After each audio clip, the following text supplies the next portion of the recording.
Hello friends, एक और नई वैकेंसी बिहार विधान परिषद में एएसओ यानी सहायक प्रशाखा पदाधिकारी की पोस्ट, डाटा एंट्री ऑपरेटर और असुलिपिक के विज्ञापन ऑफिशियल वेबसाइट के ऊपर अपडेट हो गए।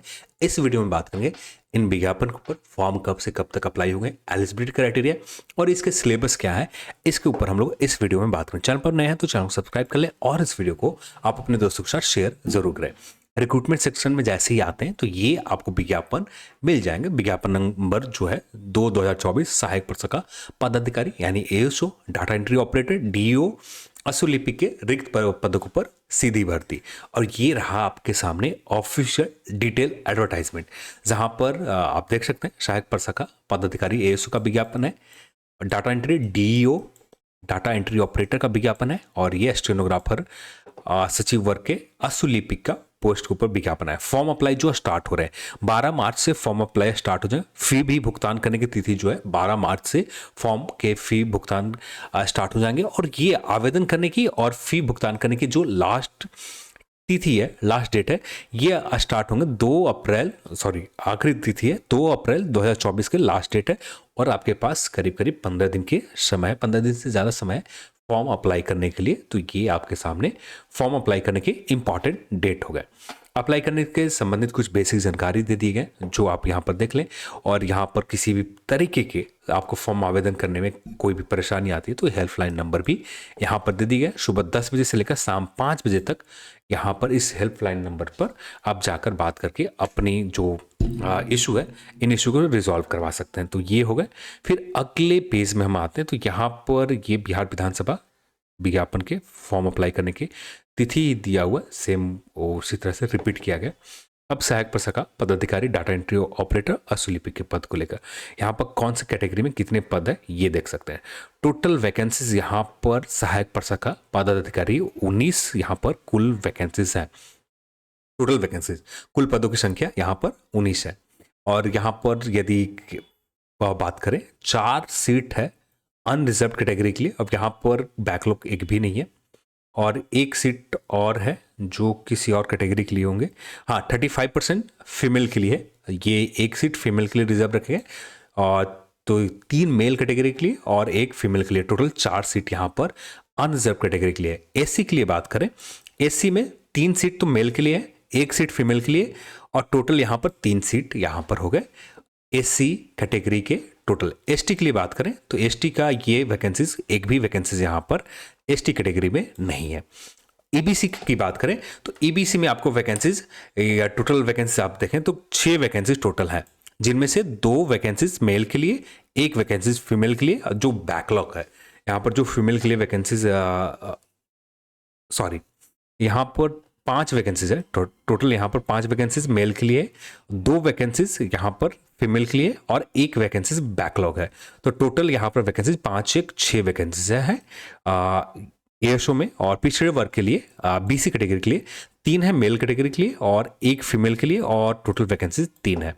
पिछड़े वर्ग महिला बैकलॉग के सहित है। और जो बैकलॉग की वैकेंसीज है, जो 1 वैकेंसीज है टोटल यहाँ पर देख सकते हैं। ईडब्ल्यूएस के लिए 2 सीट है और टोटल 2 ही सीट है और टोटल वैकेंसीज 17 है और बैकलॉग ऐड करके टोटल वैकेंसीज यहाँ पर 19 हो जाते हैं। तो ये तो आपको वैकेंसीज हुआ है। डाटा एंट्री ऑपरेटर के टोटल वैकेंसीज यहाँ पर 5 वैकेंसीज है और असुलिपिक के टोटल वैकेंसीज यहाँ देखें तो 2 पोस्ट के ऊपर विज्ञापन आए हैं। तो बहुत कम नंबर है विज्ञापन में। हाँ, यहाँ पर विज्ञापन के नंबर, वैकेंसीज के नंबर कम है, बस हाँ जो है आपके सामने यही है। शैक्षणिक योग्यता की बात करें, आवेदन करने के लिए अंतिम तिथि तक अभ्यर्थियों को नियमित शैक्षणिक ये है आपका सहायक एएसओ के लिए लेवल 7 का पोस्ट है।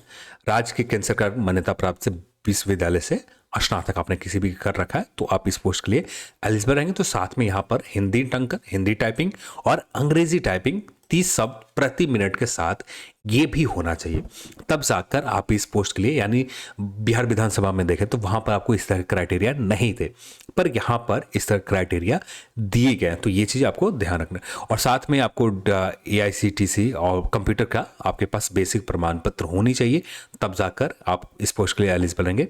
और पाठ्यक्रम में अवधि के लिए संदर्भ ओ स्तर का समतुल्य विषय आपका जो DCA का जो होना चाहिए वो लेवल का कंप्यूटर दस्तावेज जांच में ये चीज़ें आपको देखी जाएगी। तो ये हो गया। डाटा एंट्री ऑपरेटर की बात करें तो लेवल 4 का पोस्ट है। आपने किसी भी संस्था से 10+2 कर रखा है, किसी भी बोर्ड से, आप इस पोस्ट के लिए एलिजिबल रहेंगे और यहाँ पर 8000 डिप्रेशन प्रति घंटा की गति से आपको यहाँ पर कंप्यूटर में फिर इसके बाद जो एक्स्ट्रा सर्टिफिकेट जैसे एयरशो के लिए है, ठीक वैसे ही यहाँ पर भी है। फिर अश्वलिपि की पोस्ट की बात करें तो यहाँ पर आपने स्नातक कर रखा है तो आप इस पोस्ट के लिए एलिजिबल रहेंगे। और अश्वलेखन आपको गति जो होनी चाहिए 80 शब्द पर मिनट आपके होने चाहिए। और हिंदी अंग्रेजी के टंकन यानी टाइपिंग जो 30 वर्ड पर मिनट आपके होने चाहिए। बाकी जो कंप्यूटर का सर्टिफिकेट है एज इट इज आपका डाटा एंट्री ऑपरेटर में, एयरशो में, तीनों जगह पर आपको यहाँ पर कंप्यूटर का सर्टिफिकेट चाहिए जो ओ लेवल तीनों में से कोई एक क्राइटेरिया फुलफिल होता हो। चाहे ये क्राइटेरिया फुलफिल हो जाए या ये क्राइटेरिया फुलफिल हो जाए या ये क्राइटेरिया फुलफिल हो जाए, तीनों में से कोई एक क्राइटेरिया आप फुलफिल करते हो तब जाकर इन तीनों में से किसी एक पोस्ट के ऊपर आप एलिजिबल रहेंगे। सिर्फ एक ही पोस्ट है डाटा एंट्री ऑपरेटर का जहां पर 10+2 है। बाकी सभी पोस्ट, 2 पोस्ट के लिए, 1 और 2 चौथे नंबर पोस्ट के लिए, जो तीसरा नंबर पोस्ट है टाइपिंग मिस्टेक एरर है, तीसरे नंबर पोस्ट के लिए सिर्फ आपको ग्रेजुएशन प्लस टाइप कंप्यूटर के नॉलेज के सर्टिफिकेट आपके पास होने चाहिए। फिर इसके बाद आपका बेसिक सर्टिफिकेट की जानकारी दे दी गई है। और एज जो काउंट आपका बिहार में आप सभी को पता है मिनिमम 21 वर्ष, और यहाँ पर डाटा एंट्री ऑपरेटर के लिए मिनिमम 18 वर्ष और अश्वलिपि के लिए मिनिमम, स्टेनोग्राफर के लिए मिनिमम 21 वर्ष आपका एज होना चाहिए। मैक्सिमम आप सभी को पता है 37 वर्ष आपके एज है। और बाकी क्राइटेरिया में जो छूट दी जाती है, और यहाँ पर 10वीं के सर्टिफिकेट मान्य होते हैं डेट ऑफ बर्थ के लिए। और यहाँ पर इसके लिए आपका सीधी भर्ती चरणों में जांच ली जाएगी। सहायक प्रशाखा पदाधिकारी के लिए बात करें तो परीक्षा ली जाएगी। सबसे पहले प्रारंभिक परीक्षा होगा जो बहुविकल्पीय होंगे, और हिंदी और अंग्रेजी टंकन, और फिर उसके बाद हिंदी और अंग्रेजी के टंकन होंगे, और उसके बाद MS ऑफिस का प्रोसेसिंग जांच परीक्षा होगी, मुख्य परीक्षा होंगे। तो ये क्राइटेरिया है यहाँ पर। फिर आगे के डाटा एंट्री ऑपरेटर के बताए गए जो आप यहाँ पर देख सकते हैं। 50 अंक के हिंदी टंकन होंगे जो आपको पता होना चाहिए। और यहाँ पर एक बात देख लें, 30 वर्ड शब्द प्रति मिनट और 50 अंकों का अंग्रेजी टंकन होंगे। यहाँ पर भी 30 वर्ड पर मिनट होनी चाहिए। तो ये सारी चीज़ें आप एक बार ऑफिशियल एडवर्टाइजमेंट को अच्छे से पढ़ ले। फिर MS ऑफिस से कंप्यूटर से रिलेटेड यहाँ पर अलग से एग्जाम होंगे, और हिंदी अंग्रेजी के टंकन की जांच भी ली जाएगी, और उसके बाद आपका मेगा सूची तैयार किए जाएंगे। तो यहाँ पर इन पड़ाव से आपको गुजरने होंगे ASO के लिए, और सेम डाटा एंट्री ऑपरेटर के लिए भी आपको होंगे। और देन आपको बात करें तो ये आपका अश्वलिपि के लिए भी कुछ ऐसा ही प्रक्रिया है जहाँ पर आपको सेम बस क्राइटेरिया चेंज हो जाते हैं और इनमें, और ज़्यादा एक बार आप पढ़ लेना, ठीक है, ज़्यादा आपको क्लियर हो जाएंगे। फिर प्रारंभिक परीक्षा के सभी प्रश्न बहुविकल्पीय होंगे। प्रत्येक प्रश्न में हेतु आपको उत्तर दिए गए चयन करना होगा, जो आप सभी लोग जानते हैं। 2 घंटा का समय दिया जाएंगे, 100 प्रश्न होंगे, और कुल 400 अंक के एग्जाम होंगे।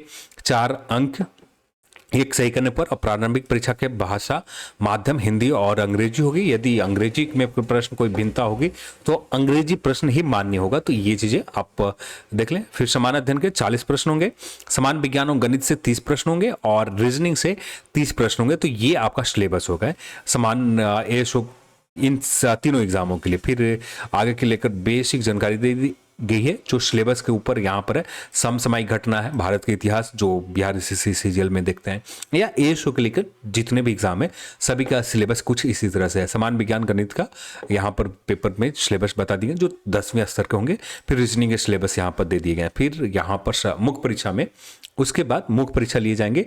हिंदी भाषा ज्ञान का होगा, फिर द्वितीय पत्र 100 अंक का होगा जो आपका समान अध्ययन और संख्यात्मक योग, ये सारे चीज़ें यहाँ पर होंगे जो एक बार आपको पढ़ लेनी चाहिए। 2 घंटे का पेपर 1 और पेपर 2 मुख्य परीक्षा में भी ASO के लेकर, सिर्फ ये सहायक प्रशाखा पदाधिकारी को लेकर है। अब ये बाकी 2 पोस्टों को लेकर हो गए। आपका इससे आगे की और कुछ आएंगे जहाँ पर आपको हमें क्लियर समझ में आएंगे। और परीक्षा शुल्क की बात करें तो आप SC ST में आते हैं तो 150 रुपये फी है। आप स्थानीय निवासी हैं बिहार के, अनरिजर्व में आते हैं और फीमेल में आते हैं, आप रिजर्व या अनरिजर्व में आते हैं तो यहाँ पर 150 रुपया फी है फीमेल कैटेगरी के लिए। चाहे आप किसी भी कैटेगरी में आते हो, आप फीमेल है, बिहार राज्य से है, तो 40% अधिक दिव्यांगजन कैंडिडेट को यहाँ पर, वो भी बिहार के कैंडिडेट के सिर्फ 150 रुपये फी है। और बिहार के अन्य कोटि चाहे ईबीसी हो गए, बीसी हो गए, जनरल हो गए, इनके लिए 600 रुपये फी यहाँ पर रखे गए। तो ये क्राइटेरिया यहाँ पर बता दिए। तो यहाँ पर एक चीज़ आपको क्लियर हो जाना चाहिए, जो सिलेबस है ये सिलेबस सिर्फ एओसो के लेकर, यानी सेकंड एग्जाम सिर्फ एओसो में होंगे, फिर उसके बाद टाइपिंग, उसके बाद जो भी आपका प्रोसेस है उन प्रोसेस को ली जाएगी। और यहाँ पर जो प्रारंभिक परीक्षा होगा इसके बाद आपका टाइपिंग वगैरह जो है, शॉर्ट हैंड वगैरह, जिस पोस्ट के अलग अलग पोस्ट के लेकर अलग अलग यहाँ पर लिए जाएंगे। तो ये चीज़ें यहाँ पर इन पोस्ट के लेकर है। तो ये चीज़ आप एक बार अच्छे से पढ़ लें, ज़्यादा क्लियर हो जाएंगे। तो ये रहा बिहार विधान परिषद के ऑफिशियल एडवर्टाइजमेंट के ऊपर जो भी इंपॉर्टेंट जानकारी है, सारी इंपॉर्टेंट जानकारी के ऊपर हम लोगों ने बात कर लिया। तो चलिए आज के इस वीडियो में इतना ही, और इस वीडियो को देखने के लिए आप सभी को बहुत बहुत धन्यवाद। जय हिंद।